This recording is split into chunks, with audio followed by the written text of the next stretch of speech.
ചെയ്യുന്ന സമയത്ത് അതിനകത്ത് ഡ്രസ് കോഡ് വേണ്ടാന്നുള്ള ഓപ്ഷൻ ഉണ്ടായിരുന്നു, ചോദിച്ചിട്ടുണ്ടായിരുന്നു. അപ്പോൾ ഞാൻ തന്നെ കൊടുത്തിട്ടുണ്ടായിരുന്നത്. പക്ഷെ ഇവിടെ വന്ന് ഇവർ ഡ്രസ് കോഡിൻ്റെ കാര്യങ്ങളൊക്കെ പറഞ്ഞു, മൊത്തം ഡ്രസ്സെല്ലാം മാറ്റി. നമ്മുടെ അവർ ചെക്ക് ചെയ്യുന്ന സമയത്ത് ബീപ്പ് സൗണ്ട് വന്നപ്പം ഇവൻ നമ്മുടെ ഡ്രസ്സ് ഔട്ട് വിയേഴ്സ് മാത്രമല്ല, ഇവൻ ഇന്നോവേഴ്സ് വരെ മാറ്റിച്ചു.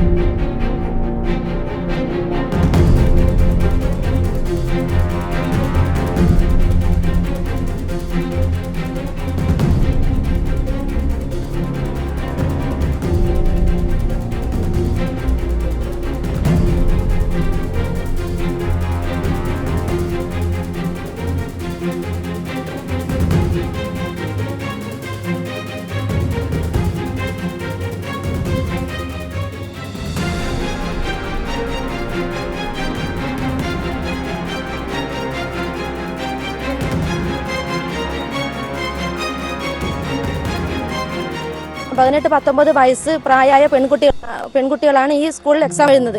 അപ്പോൾ എൻ്റെ മോള് അകത്ത് കടന്ന ഉടനെ തന്നെ അവളുണ്ട് തിരിച്ചു വരുമ്പോൾ കയ്യിൽ ഇന്നർ കൂടിയുണ്ട്. ഇന്നർ ഡ്രസ് ഞാൻ ഉദ്ദേശിക്കുന്നത് ഞാൻ വ്യക്തമായിട്ട് പറയാം, ബ്രാ തന്നെയാണ് ഉദ്ദേശിച്ചത്.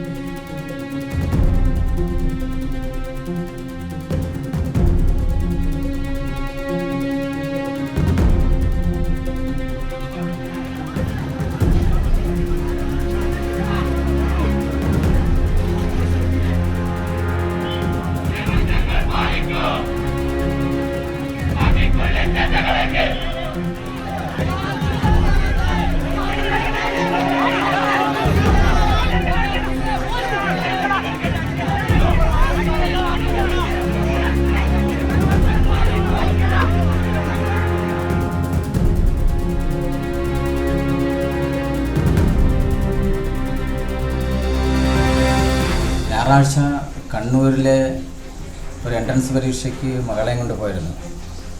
അതിൻ്റെ വിവരങ്ങൾ ഇന്നാണ് പത്രത്തിലൂടെയും ചാനലിലൂടെയും അറിയുന്നത്.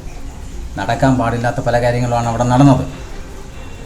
ഇത് ആരറിഞ്ഞ് ചെയ്തതാണ് ആരറിയാതെ ചെയ്തതാണെന്ന് അറിയില്ല. എന്തായാലും 4 അധ്യാപകരെ സസ്പെൻഡ് ചെയ്തു എന്നുള്ളതെന്ന് പറയുന്നത്. ഇത് ചെറിയൊരു നടപടിയായിട്ട് ചുരുങ്ങരുത്, ശക്തമായൊരു നടപടി ഉണ്ടാവണം. പിള്ളേർക്ക് ഇനിയും പഠിക്കാനുള്ളതാണ്, പരീക്ഷ എഴുതാനുള്ള ഒരു ആത്മവിശ്വാസമൊക്കെ അവർക്ക് ഉണ്ടാവണം. ഇനി കുറേ ദിവസം വീടിന് പുറത്ത് പോലും ഇറങ്ങണമെന്നുള്ള തോന്നലുണ്ടാവില്ല.